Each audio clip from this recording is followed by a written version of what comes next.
All right, so today's Capital Improvement Board meeting will call to order. It's Tuesday, September 5th at 5:34 p.m. Christina, could you call the roll? Mr. Blest? Here. Ms. Price? Here. Ms. Shipley? Here. Ms. Stoffer? Here. Do we have any audience participation? None tonight.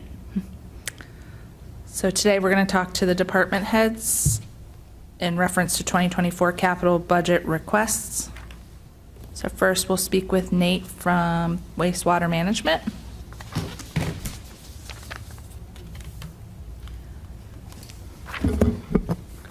Good evening. Hello. Well, thank you for having me today. I wanted to touch base on a couple different items tonight. So those who have gotten to meet me and come take a tour of the wastewater plant have heard some of this in the past. But I know with a couple new members, I wanted to kind of bring you guys up to speed. So there are two types of capital discussion that I'll have tonight. One is for a large-scale improvement project that we have on the horizon, and then the other is my 2024 capital improvement items that I'll discuss. So with the information that's on the screen there that Christina put together for us, over the last 5 years, we've had an average of $73,000, just over, capital expenses to keep the plant running successfully. So to give you a little history, our wastewater treatment plant has been maintained very well. Unfortunately, there is a useful life on the equipment that's there, and we're going to continue to have capital needs to keep the equipment either rehabbed or replaced so that we can continue to treat the water from the city. Our fund that would cover the operating and capital costs is an enterprise fund for sewer, that is funded from sewer revenue, tie-in fees, and whatnot. So first, Hey, I'd like. second. Why don't you explain what the enterprise fund is, so in case somebody doesn't know? Sure. An enterprise fund operates essentially like a business. So its user fees are what really pay for all of the expenses from that fund. So same thing with the fitness center and Glen Eagles Golf Course. Those are also enterprise funds. So what I'll discuss first is just a brief synopsis of our large-scale improvement project that's been started all the way back in 2019 for the improvement for the wastewater treatment plant. There's going to be three areas that a couple of you were able to come out and see what we were going to be taking a look at to making some improvements. So just to give you a very brief timeline, this process was started back in 2019 with our past Public Works Supervisor Chris Campbell. We went through with engineering to select an engineer with Burgess and Nyepel so that we could start a study to see what the plant actually needs, look at different technologies.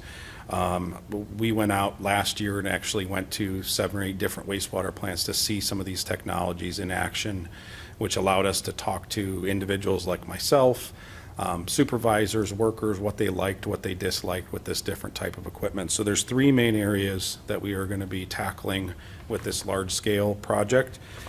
Tertiary, which is kind of a screening section. What we currently have is over 40 years old, and the specific parts that help screening, they don't make them anymore. So we're actually in the process of trying to make some of ourselves to buy some time till we can get through the design into the construction. Second portion is UV. UV is a newer technology in the last 10 years that's a lot safer than what we currently are using to disinfect the wastewater. We currently use chlorine gas, which works very well. Chemicals are getting harder and harder to find. In my past year and a half that I've been here, our chemical costs have doubled. So UV uses electricity to generate a specific wavelength that actually kills the bacteria that's harmful to us that would go into Tinker's Creek. Lastly, the EQ basins, where we're looking to improve the current EQ basins. We currently have 2 million gallons of storage, and when we have higher flows, when we have rain, snow melt, we have the ability to actually capture that wastewater and hold it. We're looking to actually add an additional 1 million gallons of storage at the facility. So these are all items that we went through and discussed with B&N for our preliminary design report, which is what we completed at the end of last year.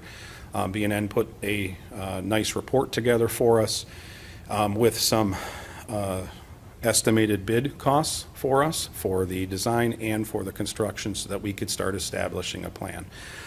Last year with our previous finance director, Sarah, her and I met with multiple we actually went down multiple avenues to figure out what the best way to pay for this, because this project quickly ballooned into a $15 million project, which included design costs.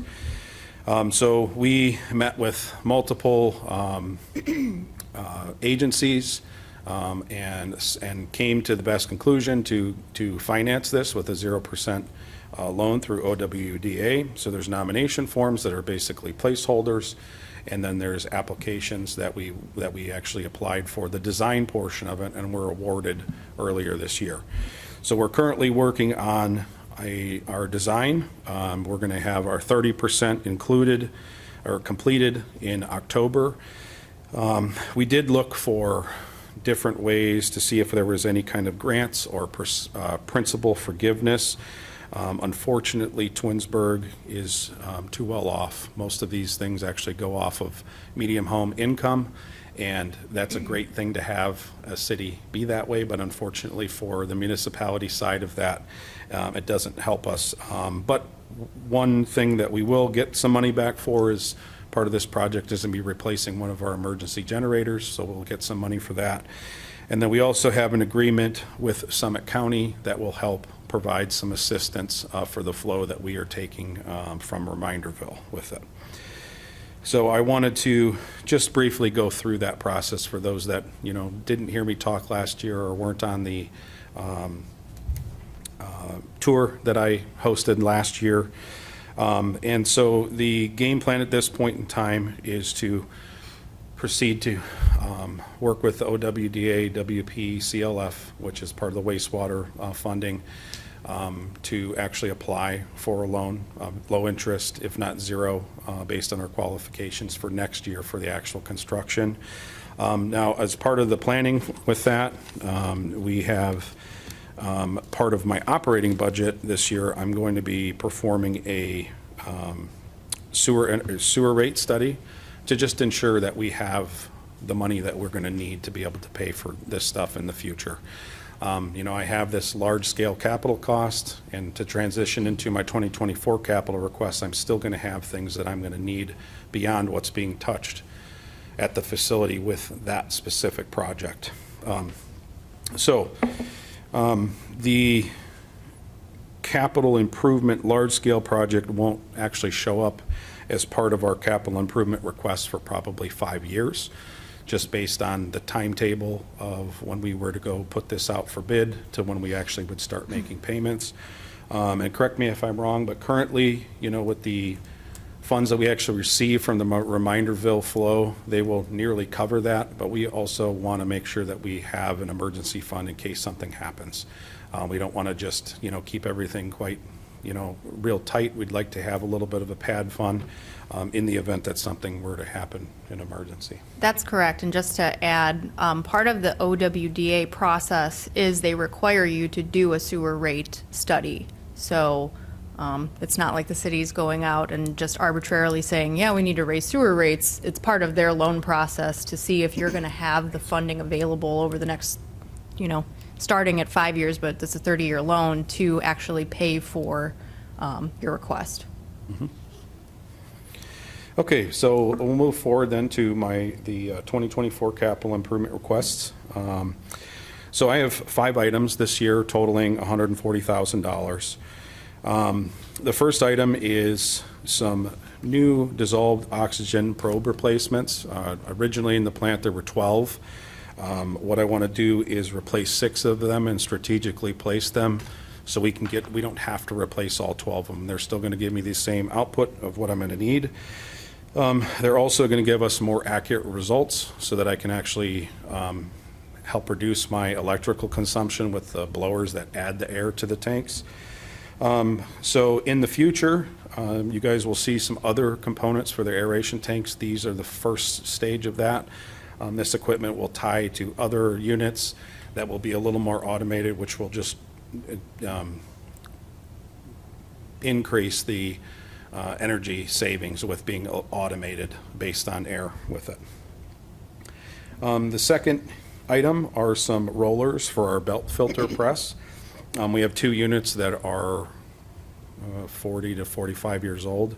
The rollers are a long metal, it looks like a pipe that as the sludge goes between the rollers, it squeezes the water out of it. And there's a handful of them that we need to replace that are just worn out and rusted beyond repair.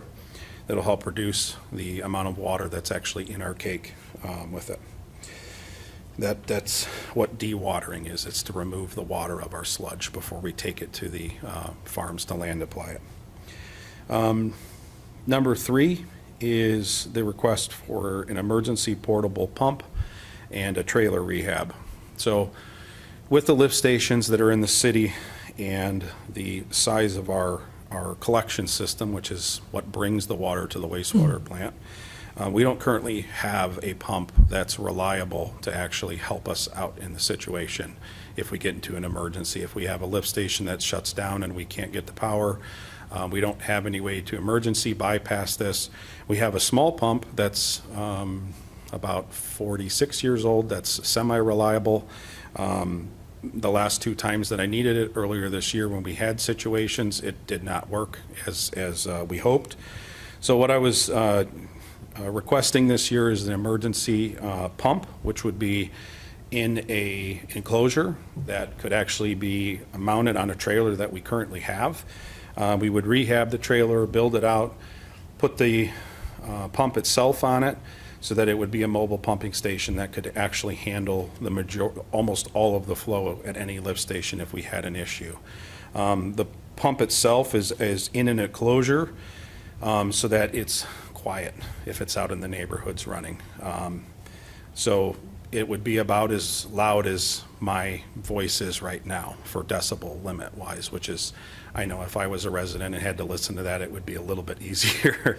So I just wanted to think outside of the box a little bit. And it doesn't actually add an additional cost with that. So part of that would also include the hoses that we would need in the event that we needed to set this up. There's also some other areas that in the event that we had to put a section of hose across the road, the hose would actually be protected so that cars could drive over it safely. I actually forgot to mention you guys that, but wanted to bring that up as well. So number 4 on my list is a trial. We want to lease a specific sensor that's new. Biochemical oxygen demand is basically the strength of wastewater. And Twinsburg has a population of about 20,000. Well, during the week, it's significantly more, some say up to 60 because of all the jobs that we have in town. And what that causes is actually a lull of the BOD on the weekends. And what we've done in the past, the wastewater department, is work with some of the bottling companies to actually have a slow release of some high-strength BOD food for the biology at the plant. And but the problem is you can't monitor it on the fly. The specific test that the lab does, it takes 5 days to see the results. So if something comes in on Saturday, I don't know until what the actual strength was. So the operators that are staffed 24/7 look for specific signs, and at that point it might be too late, and then it wreaks havoc on the biology in the wastewater plant. So this is actually a new technology that helps read the sugars that come from our bottlers, being Coke and Pepsi in town. And we wanted to trial it for a year. If it's something that actually works, we can take that part of that lease payment and actually roll it into the purchase of it. So that cost would cover the purchase and the installation for the first year of it. And I think this is going to have a digital display that we will have to start correlating with how the plant reacts, so that in time, the operators can look at it and say, whoa, we're getting a very strong load in. I know what I need to do right now before that section actually even gets to where it could cause some damage in the facility. And then last but not least, in our Tinker's lift station that's located on the wastewater treatment plant site, the impeller and the seal need to be replaced. That is just the moving parts of the pump that actually pump the water. And that's it. I just want, do you guys have any questions at all? I do. Yes. Starting with the aeration tank, how long have we had that? How long have we had the tank? The DO Yeah, probes? the aeration tank dissolved oxygen probe. So those probes were installed in the 84 expansion, and over time, they've purchased the individual probes that would go into the sensors that would then relay the information to our computers. Those specific DO probes actually aren't made anymore. So whatever we have had in the facility is what they had bought at some time, and we just keep calibrating them, and we actually have 2 left that we can put in as brand-new units. And we have, Then the roller, that belt filter press, yes. you know, have we had that? I'm just trying to get the longevity. Oh, of yes, so this those equipment. rollers are original rollers. So they're 40 years old, roughly. Okay. Some of them have been replaced already just because of where they interact with the actual where the sludge comes in contact with them. These are some of the last ones that have minimal contact but still do get corrosion over time. Okay. And then the emergency portable pump? Is that a recent, it's not a recent purchase, is it? No, the original, These are the things that we've had for a while. the current pump that I have that's not reliable is over 40 years old as well.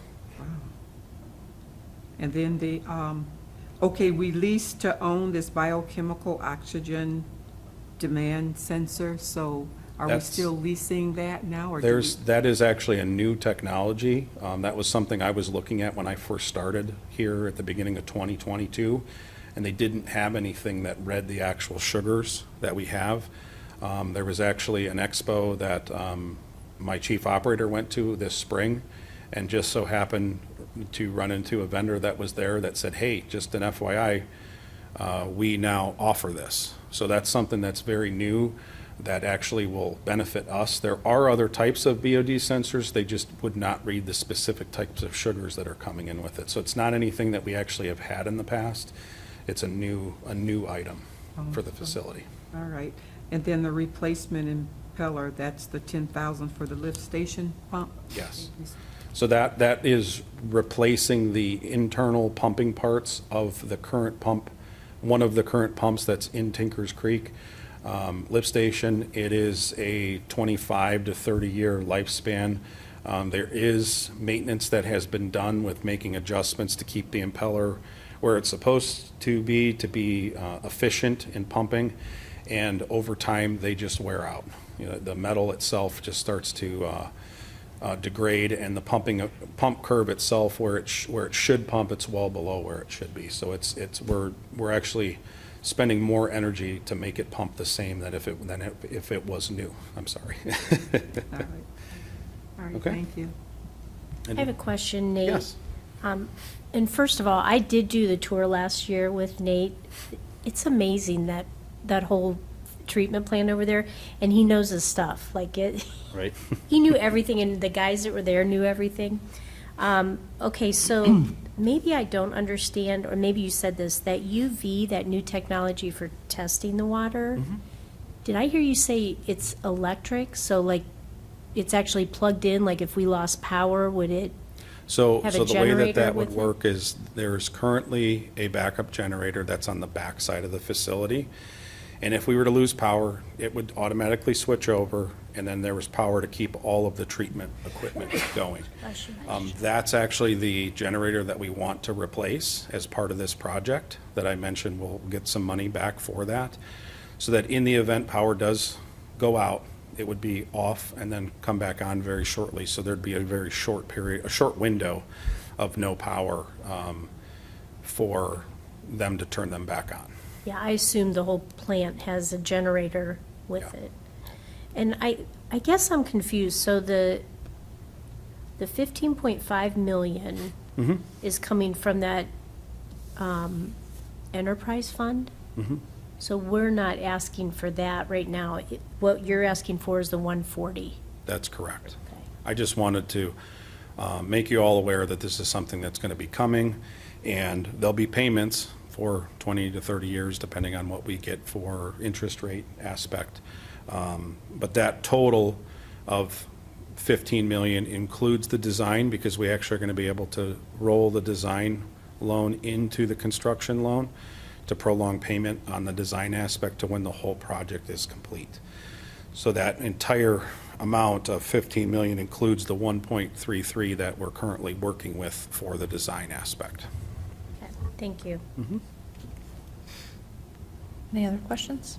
I do. Sorry, you probably have explained this, but this aeration tank, the probe, those are just the probes you're replacing, right? Did you say 6 out of 12 you're? So what the cost includes the probes and then the wires that actually go down into our aeration tanks, our mixed liquor, and then there's a receiver box. And what that does, it senses the signal and then changes it so that it can be sent to our computers that are in our operations section of our plant, so that it can be observed of the dissolved oxygen level, so the amount of oxygen that's readily available for the bugs to breathe or respirate. So what we currently have are boxes and probes. The probes themselves aren't supported anymore, so the whole unit's going to be upgraded to a newer technology. It's going to have extra ports that allow us to, in the future, if the other, our future requests are granted, that DO level will actually help relay automatic valves that will allow more or less air, and it also will ramp up and down our blowers that supply the air. So in turn, we'll save electrical costs with both. Okay, I get it. Because I heard you say that they're not working, or the probes can't be replaced, and I thought that's what we were purchasing, but it's not. It's actually something to replace the probes. The whole unit. The whole unit. That's correct. I gotcha, okay. That's correct. All right. Anyone else? Thank you. Okay, thank you. Thank you. Thanks. Hey. Next, we have Dennis from the Service Department. And Fred Bissell. My sidekick. Good evening. Good evening. You get an intro. Introductory. All right. So the Service Department's capital requests are funded through the city's General Capital Improvement Fund, which is Fund 820, as well as other departments, so it's not just service coming out of there. The city's goal, which I will talk more about next week when the remainder of the departments come, is to keep that transfer from the general fund to around $1 million.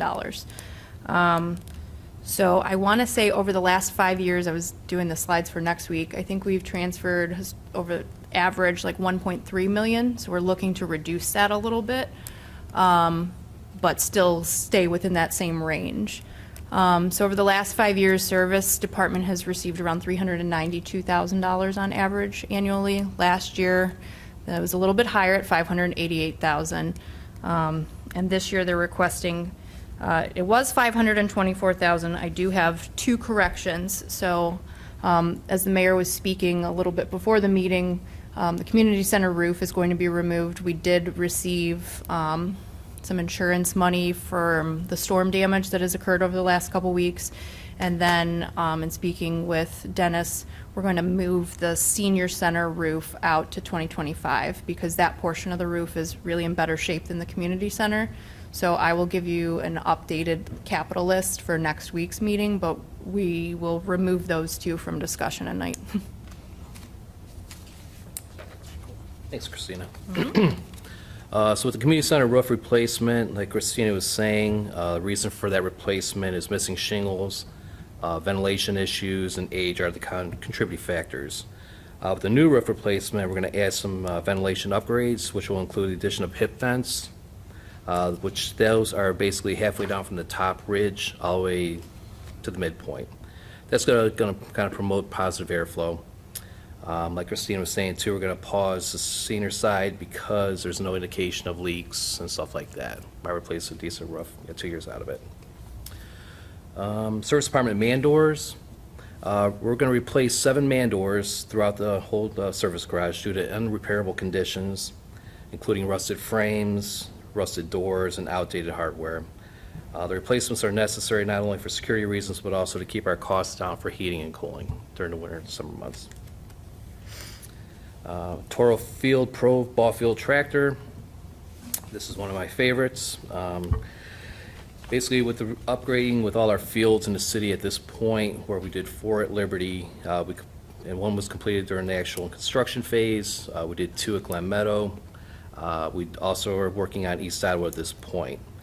The upgrades consisted of field regrading and adding Washington ball field mix. This is a mixture of clay, sand, and silt, which helps with drainage, dependable ball bouncing, and good playability.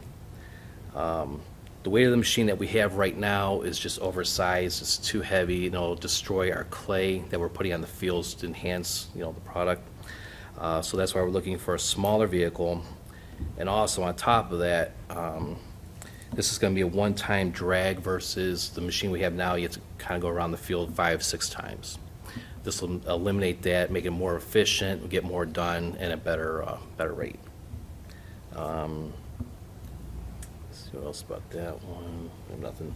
The steam cleaner for the mechanics bay. This is going to replace a 1998 model. Fred has a little more information. It's a carpet cleaner. The steam cleaner is actually used in our service bays where we're maintaining the city fleet.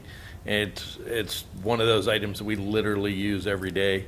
The machine, as he mentioned, as far as we can tell, it goes back to about 1998. It's just wore out. The last year and a half, I've had it down several times. We've tried to repair several things ourselves. We've actually sent it in for repairs, and we're going to, about the next step, we're going to do repairs that are going to cost more than what the machine would be worth. So we're looking at replacing that because we literally use it every day to clean equipment before we repair it and then afterwards. So it's kind of a necessary staple for us in the shop. What must do the bucket truck while you're up? While I'm up, I guess. Then the next item down the list is the bucket truck. That again is a service department vehicle. The unit we're looking to replace is a 1997. The main reason I am looking at trying to squeeze it in 2024's budget is it is going to take about 2 years from the time we order it till we get that truck in our hands. The chassis, they're telling me, is going to take 6 to 12 months to get, and the upfit is going to take a year plus. So with that in mind, this unit is going to be 29 years old before we get the new unit in our hands if we order it in January of 24. So obviously with it being 27 years old already, it's an issue. We have had to hunt some junkyard parts for it because a lot of parts are no longer available. Ford no longer makes a lot of those parts, and of course that's not a real good thing for a fleet vehicle. So I'm going to interrupt you real quick. So one of the things that we've discussed with internally is a lot of these vehicles are taking, especially the larger vehicles, fire service, are taking a longer build out.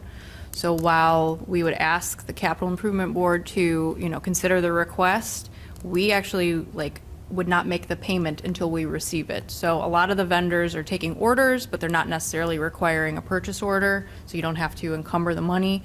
but I'm not comfortable paying for something that we don't have in hand.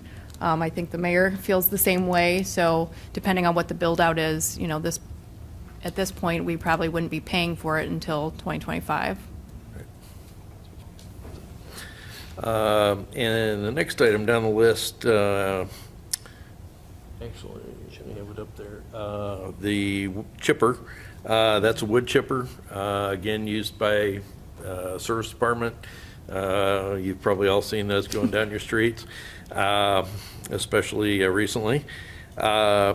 What we're doing there, it's our third unit. It's replacing a unit that we actually got rid of last year. Between my boss, when he was still here, Chris Campbell, head of service, we talked about it. We talked with Sarah, our finance director at the time. We made the decision to go ahead and sell the old unit, as that was kind of our backup unit at that point. The used prices were very, very high. I actually sold that machine when it was about 22 years old, I think, for about 60 to 70% of its original purchase price. So it owed us nothing. We went ahead and sold it, and we've been getting by without it. We were supposed to have gotten the chipper, then the whole COVID thing happened, and of course it raised the prices on these tremendously, and it also made them unavailable. So they got pushed back a full year, and then we were into this year, and of course it had went up about $30,000 in cost from what we had originally budgeted for when this started. So it got pushed into 2024, so we're hoping that we can get that locked in and get that chipper replaced for 2024. The next item on our list is the water trailer. That actually is a new item. You may have seen our gardener or his help running around town with a pickup and a watering one, doing the hanging baskets and things on the bridges and in front of City Hall and all around town. That works, but the downside of that is it's a very small tank. They have to go back several times a day and refill that. And of course, it only allows one person or one group to do that work. That has kind of expanded as a program, so we have more flowers and more vegetation needs watered. And so to be able to do that, we really need to do that a little more efficiently. One of the ways to do that is a much larger tank that would actually go on a trailer, be pulled by the pickup. We could probably run the full day with that with no problem without having to refill it. And it would allow us to also run the existing unit, so we could have two crews or two people doing that and do it a lot more efficiently and get as much as we'd like to get done in a day. Which currently, when most of this year, they had to do that every day because of how dry it was early on. So that's the new piece of equipment there. I'll let you take care of that. Excuse me, real quick, that watering thing, what's the cycle? Usually, do they just take a week to get around to water everything, or is it a daily thing? It's as far as I know on that, and I think I have this right, but I believe that is a daily. They have to do everything once a day. Every day? Yeah, when it's dry, to keep them going well. So. Didn't know that.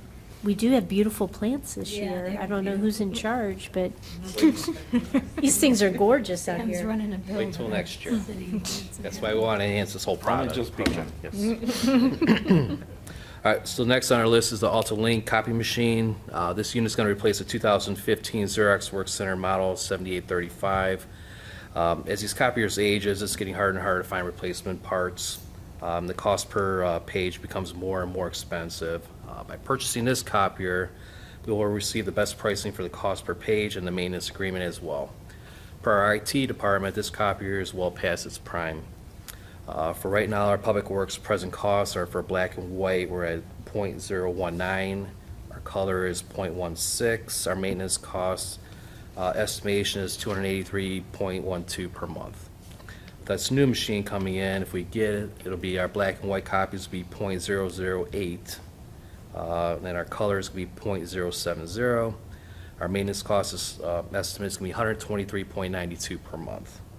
So it's going to be $159.20 a month savings, or $1,910.40 a year. So I think it's going to be a great deal for us. Like right now, we're nickel and diamond this thing, putting all parts. Are those purchased or are they leased, those copy machines? Our IT department wants to go ahead and start purchasing. Okay. Reason being, you get a 3-year lease on a leased machine. After that 3 years is up, then you have to renegotiate your maintenance contract. So in the long run, you're paying for a new machine. After 5 years, you still got the same maintenance agreement in place, then you're saving money that way. So that's what. And then our last item is our zero-turn mower. Okay, our last item, the zero-turn mower, is actually a replacement. And the question will probably be asked right away, so I'll start with that. Why we're replacing something, when I talk about the 20 and 30-year-old trucks and other things, we're replacing a 2018 zero-turn mower. The reason I am doing that, we used to keep those items till they wouldn't run anymore and they were shot, and we'd end up having to replace engines, we'd have to replace the hydraulic drive units and transmissions in these machines, and we'd spend an incredible amount of money on them, much more than they were worth when they were very old. Since I've been here, I've been kind of trying to look at the big picture a little bit more. And one of those things is looking at the total cost of ownership, or what it costs us per year to keep one of these in place and operate it. So what we started doing, I started selling the machines off or trading them at a much earlier rate. This one will take a pretty good jump. The last one I got rid of, I think, was a 2014. So this one's a little newer, but this has got us pretty close to where I'd like to be, to where we're turning these every 3 to 5 years. That works out very well for us because we buy these typically on state bid, which means we're buying them, and these particular mowers, it's usually between 20 and 30% lower cost than what you or I could walk in and buy the same machine for personally. So we buy those cheap, we use them for a couple of years, we resell them at retail, and we basically, if we're turning these over in 3 to 5 years, I'm not putting any big repairs into these machines. We're not replacing engines, we're not replacing the hydraulic units or the hydraulic drives, we're not replacing mower decks. So when we break it down, I'm getting a really good return on these machines that are a few years old that we bought at a really good price point. In turn, it's brought our cost down to about half of what it was 6-7 years ago for these mowers to keep them on a yearly basis. And it doesn't sound like a lot, but when you have 10 or 12 of these mowers in the fleet, that turns out to be a big deal. So that's why we're replacing a 2018 machine. Another note on that, I try to do that before the machines see 2,000 hours because past experience says once we get to that point, we start to see issues with some of the air-cooled engines and stuff like that. So that's kind of my cutoff, is about 4 to 5 years tops and 2,000 hours depending on how much the machine's used, and then out the door. So, Fred, I have a question. yes. May I? The 2018, are we trading that in, or are we going on Gov Deals with it? And what do you think, just a guesstimate, we can get for that 2018? I used to go back and forth. I would get quotes for trade-ins if they seemed that they were at the right price point for what I could see the same units going for in the market. we would often do that because it would take it off of our cost right up front. Unfortunately, about 3 or 4 years ago, that kind of changed. We're not seeing a real good price on the trade-in, but we have obviously been using Gov Deals now for several years. We switched over to those, to that method. I've had exceptional results with that. Typically on this 2018 machine, I think it's very possible it would sell for probably $8,000, depending on the hours on it. If we get another year or two up, we very possibly could be selling those for $10,000 to $12,000, which, you know, takes our actual cost to operate these for a few years down to a very, very small number. So, Thanks. yep. Any other questions on those? And we kind of skipped over it, but the highlighted item at the top of the page, that actually is a carryover lease. It would be the second year of a lease purchase on 2 of our 5-ton dump trucks that are set up for snow and ice removal. And we haven't made any payments on those because they're a little behind. And if we get real lucky, we're going to actually see the chassis be delivered before December. But then we have probably 9 months or a year before they're fully upfit and back in our hands. So we're still a ways away on the completion on those. Thank you. Thank you. Thank you. Yeah. Thanks, guys. Appreciate Just it. have a quick question, real quick, before you run. So if the chipper was sold and we're gonna sell the zero turn, does that money's go into like, you know, where it could be used to buy these new items To offset. to offset the cost? So if you're gonna get $8,000, again, rough numbers, for the zero turn, the new one costs $16,000, is that going to, how's that work? So it will be receipted into the capital improvement fund. I forget what it's called. It's like it's not a reimbursement, but it's almost, you can't look at it like your regular checking account, because just because we get it in doesn't mean we spend it, but it does offset, you know, your balance in that account. Okay. Thanks. Thank you. Thank you. Thanks. Thank you. And next we have Amy with infrastructure.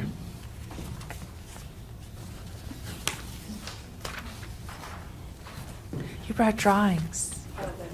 Everybody always asks how we come up with where we're going. Yeah.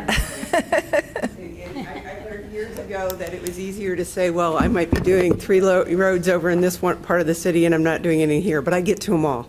Yeah. So that's kind of what that shows, so. You got a little introduction. Sure. Okay, so we'll start with the road program. Christina's got a little introduction. Okay, go for it. Not that Amy needs any introduction, but just for That's Amy. We don't, just for the board's purposes. So Amy utilizes a lot of different funds for infrastructure, which you'll see, but not all of them require some type of transfer from the general fund. So that's important to note. A lot of them either are grant monies, or there's user fees or gasoline excise taxes that help pay for a lot of these infrastructure improvements. The SCMR fund, which is street construction, maintenance, and repair, and some items from capital improvement, those do receive a general fund transfer. And just a side note, last year, the SCMR fund received about 1.2 million. So it does vary from year to year. As you can see, the 5-year average is only 525,000, so it really depends on what projects are getting funded through there. But I will let Amy explain all the different locations for her project request for next year. Okay. For the road program, which is our biggest hodgepodge of projects, we try and look at the roads in about a 20-year cycle. Some go longer. If they're red on the map, it means they're over 20 years. Doesn't mean they're the worst roads in the city, because that's, you know, that's just an indicator of time and things like that, what we look at. Our goal a number of years ago was to try increasing this, because we were falling behind on the roads to some degree, if we wanted to keep them at the same level of operation that they currently are at. There were more that are coming on. We have about just under 200 lane miles of roadway that we maintain. So if you look at it 30 years ago, we may have only maintained, 100 lane miles. So we haven't grown a lot in the last 20, 30 years. So what we're looking at, and then also with the road program, I'll start with the roads, which you kind of listed, a few of them, Parker Lane, Ashcroft Lane, Meadowwood, Sandalwood, Enterprise we did this year, so it won't be on this list.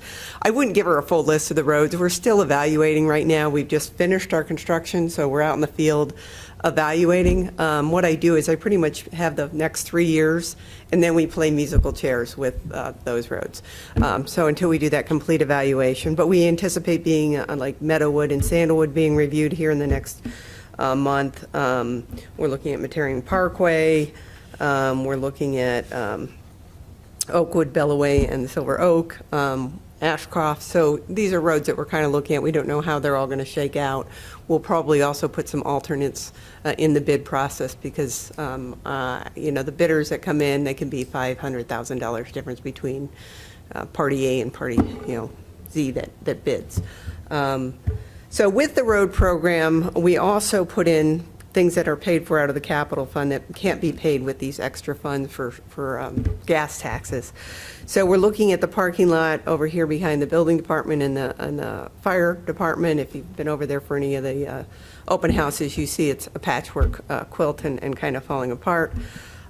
We also include some sidewalk repair every year associated with that, and that sidewalk list is prepared by complaints or by issues that we find with manholes that maybe they're offset and broken, and that usually comes to us from the service department that does a review, and they'll repair some internally, but their list gets too long when you look at $80,000 worth of work. And then we're seal coating, and this year we seal coated over in Glen, off of Glenwood, which park goes over there? Glen Meadow. We got too many Glens. So we're starting a program where we're looking at doing some asphalt repairs, seal coating to get a good protective course. We've never really done that with our parking lots. The schools have always done it, trying to get some extended life out of some of those things. So the two that I originally were looking at were City Hall and the municipal lot. Now we may switch one of those out since then. Senior Center has asked us to look at theirs. And if that needs to, with the 8 population that uses the Senior Center, that may take priority. But we're looking at 2 lots. So I was just giving some possible lots on there. So those will be included with the bid, but they will come out of the capital improvement fund portion of that project. Any questions on the road program? Okay. Then we have some other infrastructure projects. We do an annual striping program. That basically is, years ago, through the EPA, we changed from what was an oil-based paint, which worked well on an oil-based road, to a water-based paint. And it just doesn't, so we have to do it almost every year so that you can actually see it. With the population in Summit County getting older, it's a little harder to see those things. They start to fade out. They start to lose some of those. So we do that program every year. Highland Road is a project that we were able to receive some AMATS grant funding for the resurfacing of that project.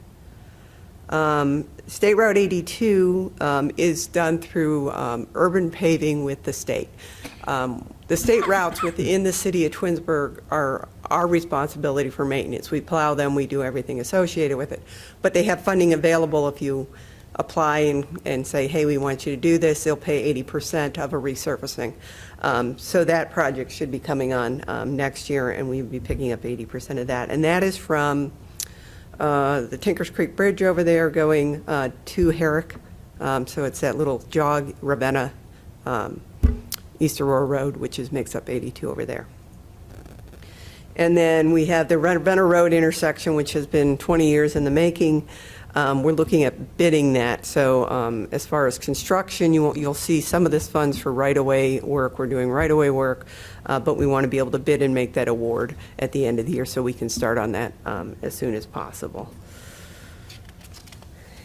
And that, again, is putting turn lanes on Ravenna Road. It's putting a right turn lane in each direction on Ravenna Road, and then off of